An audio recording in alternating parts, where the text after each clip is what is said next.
Welcome to #Wednesdays Weekly, a weekly information session in collaboration with the voluntary sector and public sector partners. Today's session is Gamcare, Women and Gambling, and our host is Rachel. Over to you, Rachel.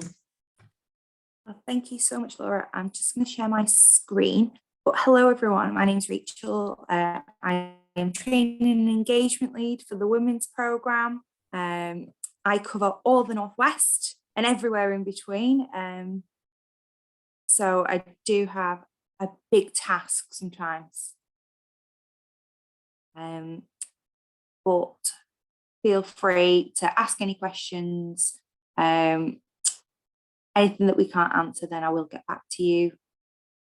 But it is about just having that discussion and starting the conversation about women and gambling related harms. I'm going to start off by introducing Gamcare, because whenever I go to groups and things and talk about Gamcare, people go, I've not heard of that. But we've been around for 25 years. It's our anniversary this summer. And we are the leading provider of information, advice and support for anyone affected by gambling related harms. We operate the National Gambling Helpline, provide treatment for anyone who is harmed by gambling, create awareness about safer gambling and treatment, and encourage an effective approach to safer gambling within the gambling industry. We run the National Gambling Helpline, and that received over 38,000 calls last year. 65% of those were men and 35% of those were women. 80% of those women, though, were ringing as an affected other. So it was either their partner, a family member, a friend who was gambling. And we delivered treatment to over 10,500 people across England, Scotland and Wales. So the helpline is available 24 hours a day. It's a free phone number for anyone to call and seek help with any aspect of gambling related harms. We also have the web chat, which is an online version of the helpline, and that can be accessed through our website. And a lot of people like that because it adds that extra layer of confidentiality. You don't have to speak to someone, but it is a real person at the other end as well. We have our forum, which is an online message board available via our website, providing a safe and secure space for users. This could be gamblers or affected others to share experiences, thoughts and feelings about gambling. We have our chat rooms that run regularly. We have chat rooms for women, we have chat rooms for gamblers, we have chat rooms for peer support, we have chat rooms for affected others. They usually run for about an hour a day. And then we've got our Gamcare website, which is full of helpful information, including treatment, self-help tools, gambling-related financial harms information. But there are leaflets as well that you can order for your services and other electronic resources. And then you can always ring us for advice as well. We also offer a young people's service for anyone aged 18 and under who is either at risk of experiencing harms because of gambling, or if they're harmed by someone else's gambling, and the interventions are tailored to the young person's needs. We have Game Change, which is an online CBT treatment course for people who are concerned about their gambling behaviour, and that's supported by regular contact with a Gamcare therapist. It's been designed so that you can work at your own pace, wherever is most convenient for you, over the course of 8 weeks. And then we've got our adult treatment. We work with a number of partner agencies to provide free treatment across the country for gamblers and those affected by someone else's gambling. On our website, we have a Find Local Treatment tab, and that will show the provider for the area. But in the Northwest, our provider is pretty much the same. It's Beacon Counselling Trust who offer all our gambling related treatment. And once Beacon do receive a referral, either from yourselves as professionals or self-referral, Beacon will be in touch with the person within about 48 hours of receiving that referral. And they will arrange an assessment with them, and following that assessment, depending on what's happening, all the ins and outs, we will set them up with treatment a week later. Treatment is between 8 and 12 sessions, but there's no hard and fast rule about this. And after those sessions, there is follow-ups and aftercare that people can be referred on to as well. We are also part of Talk Ban Stop. So Talk Ban Stop is for online gamblers. And if a gambler phones the gambling helpline, we can give them a free GAM ban license. So GAM ban is blocking software. It blocks access to various apps and websites. There's about 1,500 it blocks, as well as cryptocurrency sites. It's usually $24.99 for the year, but we give it out for free. We also encourage them to sign up to GamStop.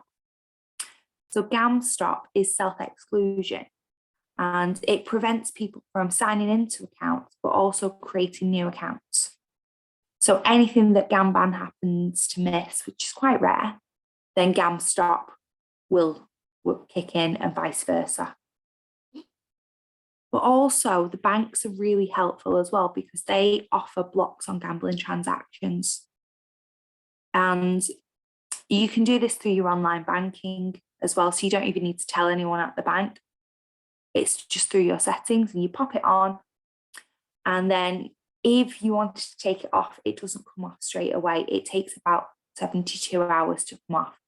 So it just prevents that lapse in willpower and adds a barrier really to your gambling.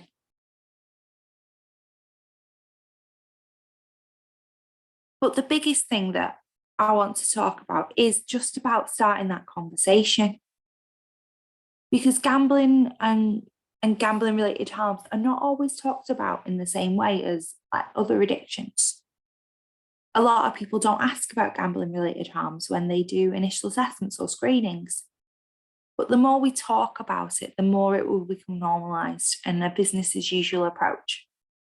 So it is just about starting that conversation with someone. So the women's programme, we are just about to go into our 4th year of programme. And we've sort of set some goals each year that we've been in service. So we want to connect with a network of organisations who work directly or indirectly with women across the UK. We want to upskill that women's network in the prevalence and the impact of problematic gambling on women and create communication channels across that network. We want to develop women-focused screening tools and establish referral pathways across the network, but also give professionals the confidence to talk about women as well and gambling-related harms. We want to consult with women to improve existing treatment options and upskill gambling support staff in women-only provision.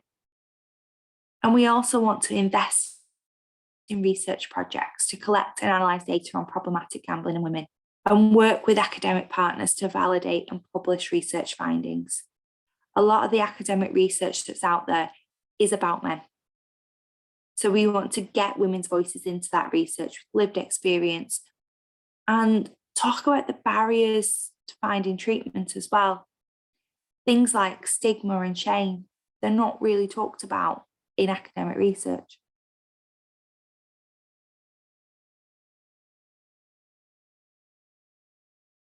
So I just want you to have a think for a moment. What does gambling look like, sound like, and feel like to you?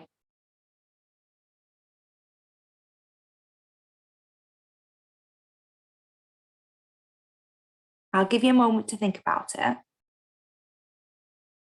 But I grew up near Haydock Racecourse. And for me, gambling always looked like an occasion that you would get dressed up and go. So it always looked quite glamorous. It always looked quite grown up. And I didn't really think about other types of gambling until like later on. I always thought about horse racing because that's just where I grew up. So what does gambling look like to any of you?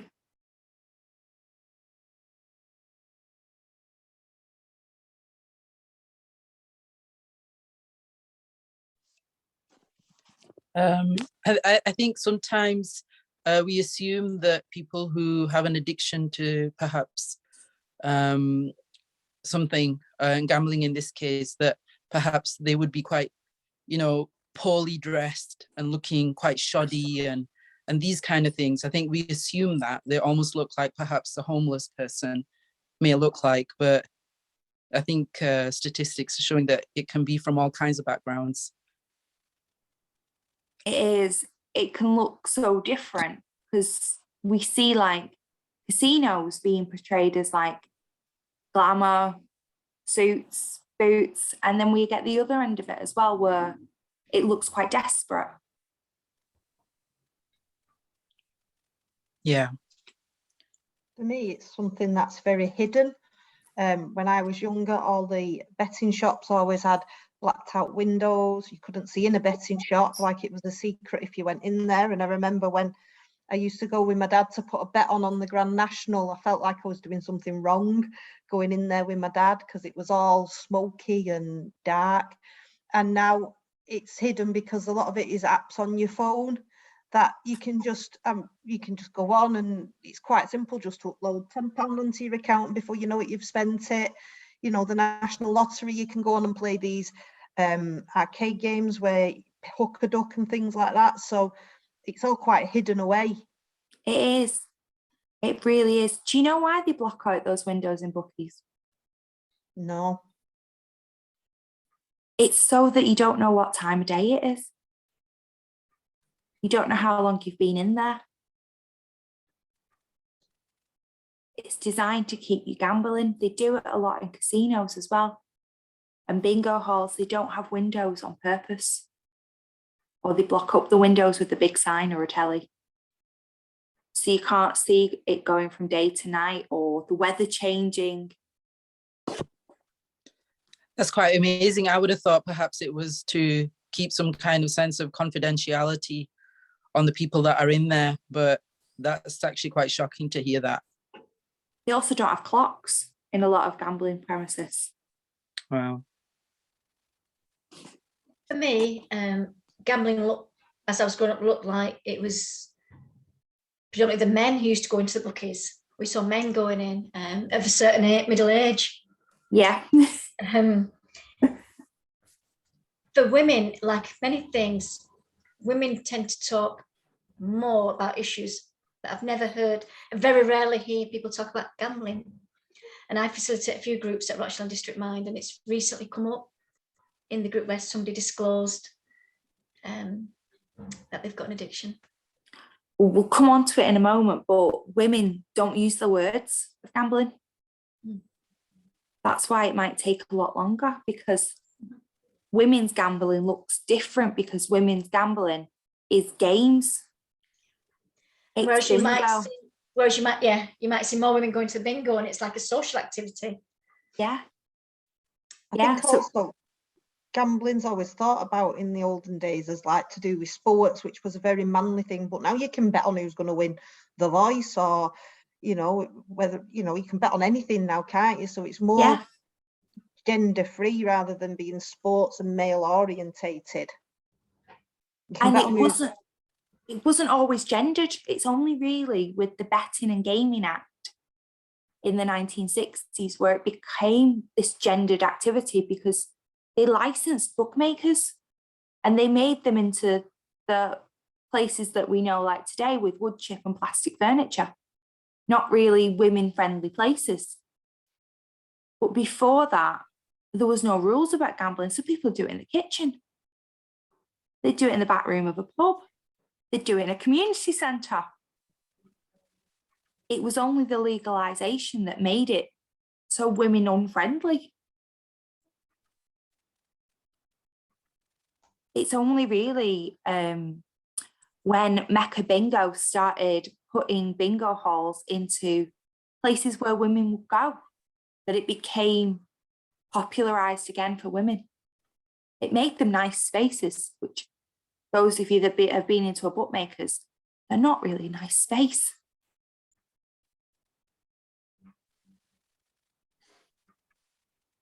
So gambling can look really, really different. We've mentioned a few of the types, casinos, sports, online, but also things like the National Lottery.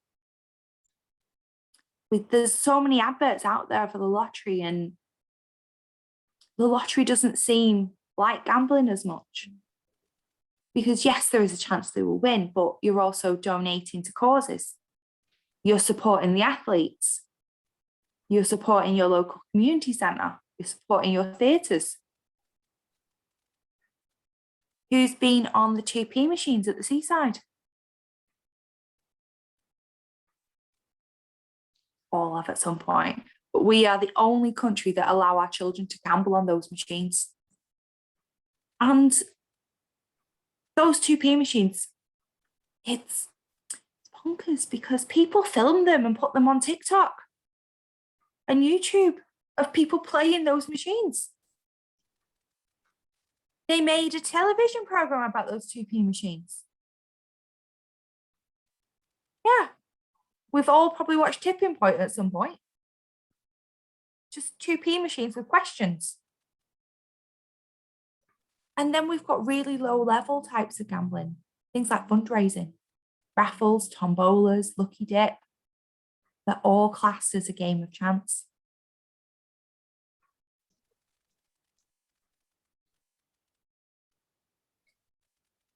It can sound exciting. It can sound like the bingo calls.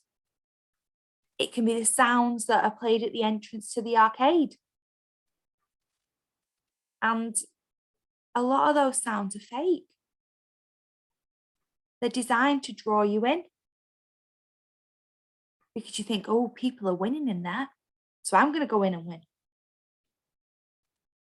Just going back on what you touched on about 2p slot games, growing up, day out to Blackpool, Southport, that was a done thing as a family. It didn't seem as though it was gambling.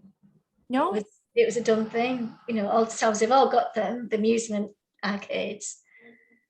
It just seems little, it's fun and it's probably learned behaviour. If you've done it as a child, you've gone and you go with your children or grandparents or. Yeah. And a lot of the machines now don't give back 2p's, they give back tickets. And you can cash in those tickets for really cheap plastic toys, but you need like hundreds of them to get something. But it's just that it was always seen as fun. And when you've used all your 2p's, that's it, you're not having any more. It's very aimed at kids as well now, gambling. I've watched very young children playing games, and it's like, oh, you've run out of coins, you can't carry on, but if you spin this wheel, you know, so they're learning to gamble all the time, even though it's not for money. Yeah. You know, it's like it's learned behaviour, isn't it? They do it to win, to see if they can win some more coins or some more hearts to play the game further. Yeah. I once did a chocolate tombola for brownies.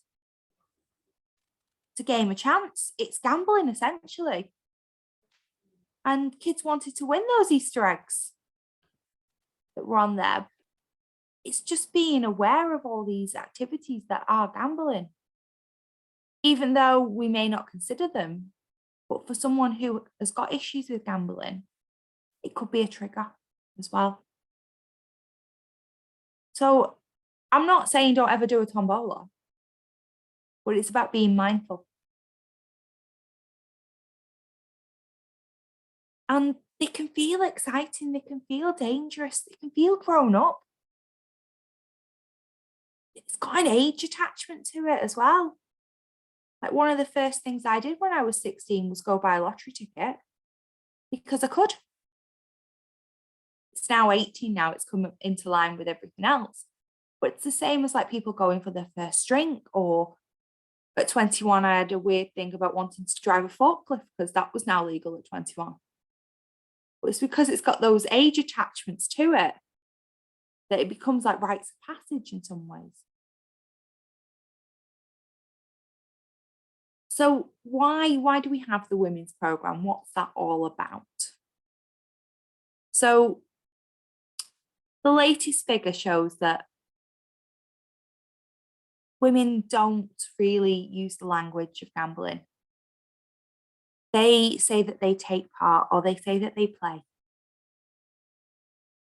So a lot of times the activities that women see that are gambling, women don't see them as, they see them as a game. Whereas men say that they gamble.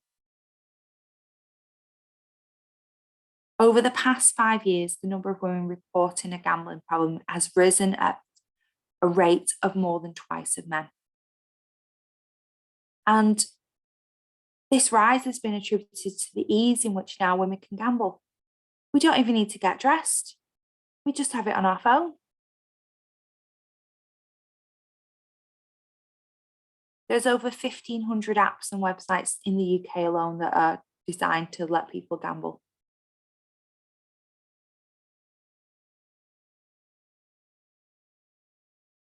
Women often gamble to escape a personal relationship, caring or work pressures, boredom, loneliness, social isolation and depression.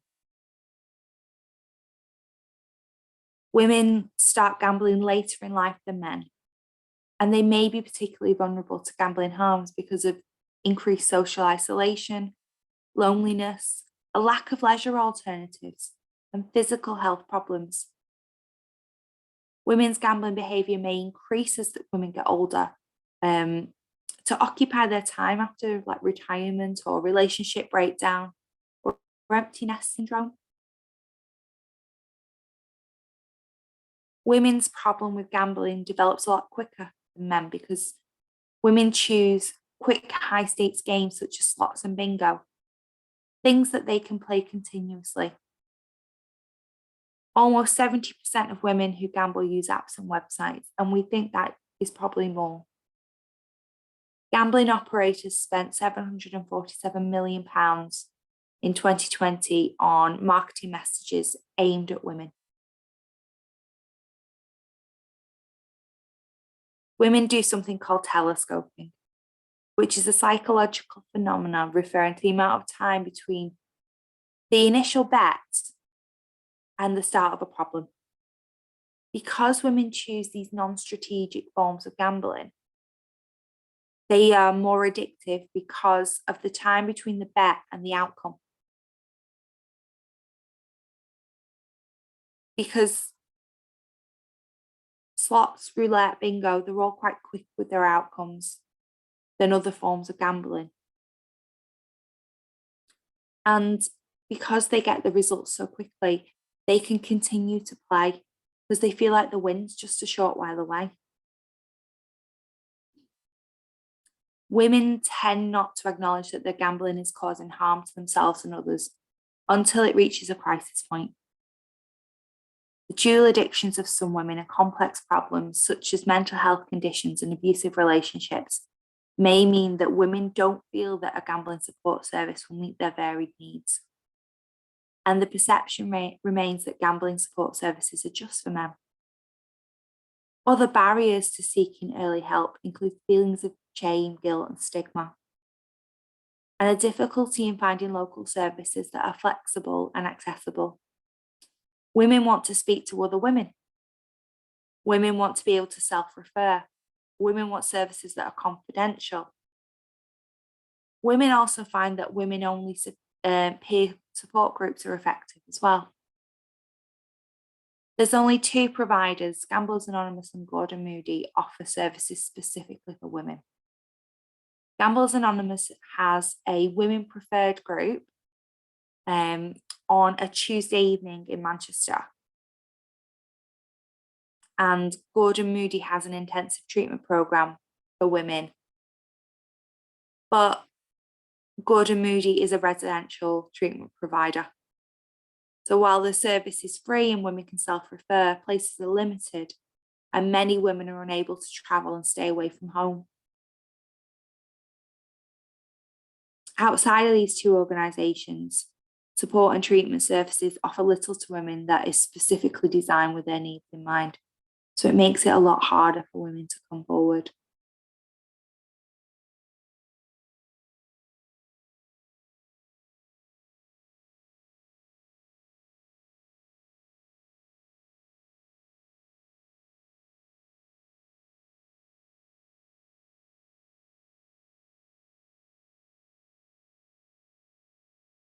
So we're going to look at the impacts of problematic gambling. So this was an advert from Be Gamble Aware about the National Gambling Treatment Service a couple of years ago. And this really shows the impacts of problematic gambling on the family. Because we can see the gambler there. How does she look?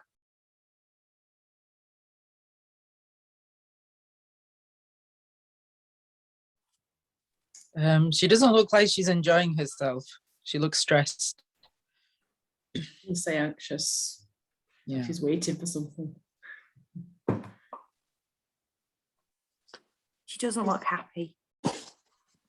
She's in the room with her family, but she's not. Yeah. She's focused on her phone and far away from them. I always think she looks a bit sweaty, but I think it's the phone, the glare from the phone. But it could be. She Could might be have spent. nerves. She might have spent too much, or Yeah. she might have spent money she hasn't got.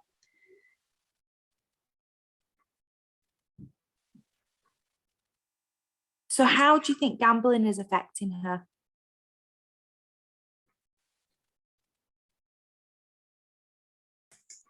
Taken away from her family. She should be spending that time with them at the other side of the bed. She's distracted. Yeah. And it could increase into mental health issues as well. Yeah. There is a huge relationship between gambling and mental health. Anxiety, depression, trauma, suicidal thoughts and actions as well. And sometimes when people have bipolar, the highs are highs and the lows are lows. So if you're on a high, they can stake everything they've got. And, you know, you've heard of people putting their houses on the line, you know, as a bet.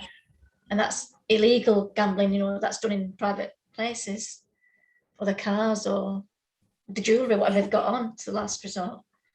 Yeah. And you're not just illegal means people can remortgage the house and use that money for gambling. Same with like pawning jewellery or pawning cars. Releasing money in any way that they can. Using payday loans. Withdrawing money on the credit cards. It is illegal to gamble on your credit card, but there are ways and means around that if you're so desperate. Or dealing with loan sharks. Putting the family at risk of losing their home.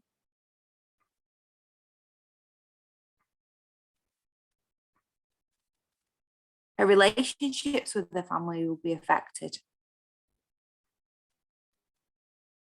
Anger, neglect, emotional abuse. There's so many impacts that her actions of gambling could have on herself. There's so much shame and guilt associated with gambling. How do you think it's affecting them?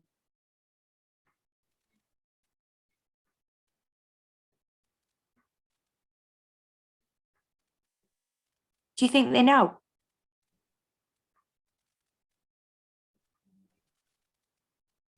They might not know. They might do. I think mum's always on the phone, but they don't. Maybe they don't know what she's doing. Or if it's sorry. No, sorry, go ahead. Or it could have been. It can be prolonged behaviour that they're used to. Mum not being there, being in the room but not being there, and on the phone.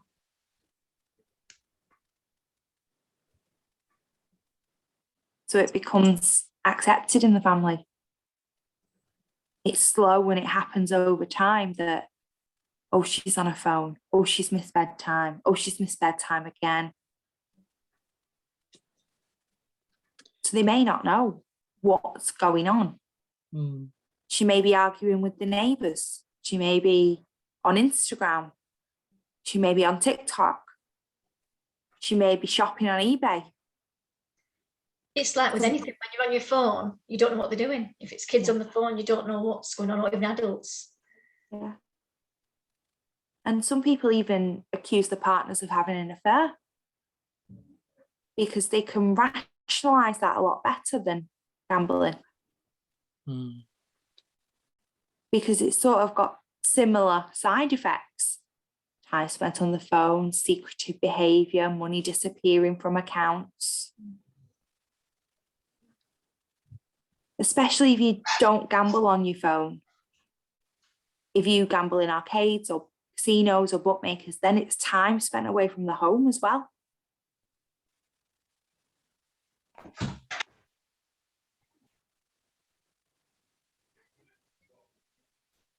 So they're impacted in exactly the same way that she's impacted. Their mental health could be affected.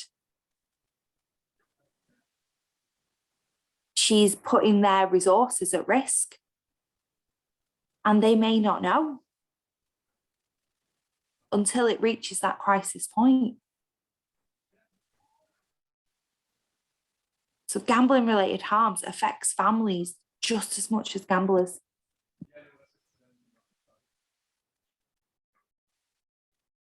But for a lot of affected others, it can cause mental health issues, or it can cause distress, because it's something that's happened to them, not something they've participated in. And a lot of the time, affected others do see it more than the gambler. Part of the conversation is always about getting the gambler to accept that they've got a problem if the affected other sees it first. They can see the harm that it's causing the family and the situation,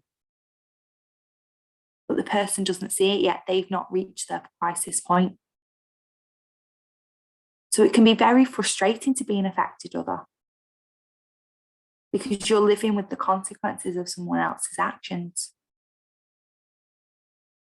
And treatment is available for affected others just as it is for gambling. So they don't have to be alone in this. There are lots of organisations, like we have our treatment offer for affected others, but there's also like Gamanon, which is like Gamblers Anonymous, but for families as well. And so there is that peer support, and there's an organisation called Gambling with Lives. So the support is out there for family members as well, because it's really difficult to process a lot of the time. And one of the biggest no's that we talk about is don't ever bail a gambler out. Because Citizens Advice found that 69% of affected others covered the gambler's losses.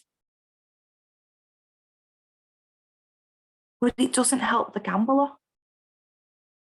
It just sort of gives them a clean slate and gives them money to gamble again. It doesn't help address the issue of gambling.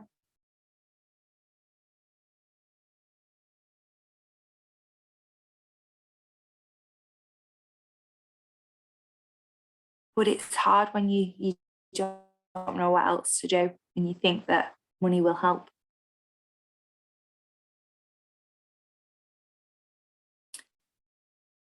So we conduct a lived experience survey every year, and we want to get women's voices in there.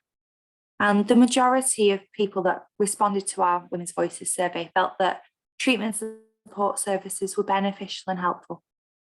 The biggest barrier that women faced was feelings of embarrassment and stigma and shame. Shame's huge. Trauma was cited by some women in the survey, and we recognise that this is a recurring theme for women who gamble and experience harms. Other barriers include accessibility to treatment and support services. Women wanted more welcoming services. There was a news report on ITV last night that had Stacey Goodwin in, who's sort of a gambling influencer. She has a gambling problem, and she is in recovery. And she went to Gamblers Anonymous at the age of 22, and she was in a room full of older men, and she felt quite intimidated by that because her experiences were nowhere near the same as the men in that room. There is a lack of awareness of services and treatment support available. There is so much support out there for people, but not everyone knows about it. There is a lack of awareness about gambling-related harms and support services amongst other professionals, including healthcare staff. 21% of respondents were using or had access to social media groups, such as Facebook and Twitter, as a means of support. And we're seeing increasing reports as well that people are getting support on TikTok. And there is a change in gambling participation from methods of gambling at the start of when to when it becomes problematic. A lot of people change from either in-person gambling to online gambling, or they change from a longer game to a much shorter game in order to get that fixed a lot quicker. So there is a more of a shift to women participating in casino games such as slots when it becomes problematic. So on the women's programme, this is what we offer. So we offer free training to increase knowledge, skills and confidence to discuss and support individuals experiencing gambling related harms. We want to ensure women get the right support at the right time. So we offer CPD accredited training, webinars, in-person training as well. We offer information, advice and ongoing support about how to identify gambling harms. And the services that are available and how to make a referral. Because it's all well and good knowing about all the services, but how do you actually get someone into that support? We attend and present at network events, team meetings, women's groups, just to keep gambling harms on the agenda and amplify women's experiences.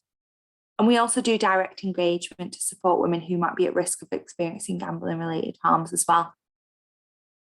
But the biggest message that I want to send everybody away with today is just start that conversation about women and gambling related harms, or just gambling related harms in general.